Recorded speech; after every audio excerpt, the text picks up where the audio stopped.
आप paralysis treatment करने के लिए भारत के हर एक कोने में गए होंगे, लेकिन आपको छत्रपति संभाजीनगर के पैठण में स्थित जन सेवा हॉस्पिटल के बारे में नहीं पता होगा, तो इस वीडियो में आप सभी को बताता हूँ। पेशंट माझे मिसेज आहे, माझं नाव शिवाजी दगडू मेटगुले. व्हीलचेअर वरती बसून आणलो होतो. आता ती ह्या ट्रीटमेंटमुळे काठीवरती थोडासा आधार दिला तर काठीवरती पद्धतशीर चालू शकते.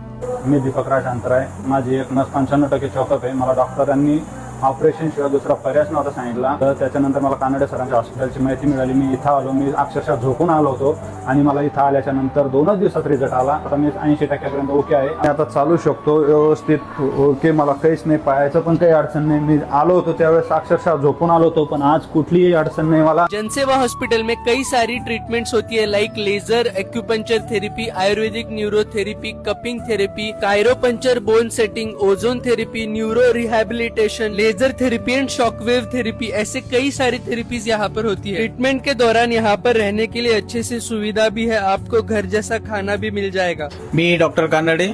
आपल्याकडे भारताच्या सर्व भागामधनं पॅरालिसिस आणि EVN-वर उपचार घेण्यास रुग्ण दाखल होतात. संत एकनाथ महाराजांच्या आशीर्वादाने गेल्या 25 वर्षात लाखाहून अधिक पॅरालिसिस रुग्णांचे थांबलेले जीवन सुरळीत करण्यात जनसेवा हॉस्पिटलला यश आले. वीडियो के डिस्क्रिप्शन में कॉन्टैक्ट नंबर दिया हुआ है, वहां से आप जनसेवा हॉस्पिटल को कॉन्टैक्ट कर सकते हो.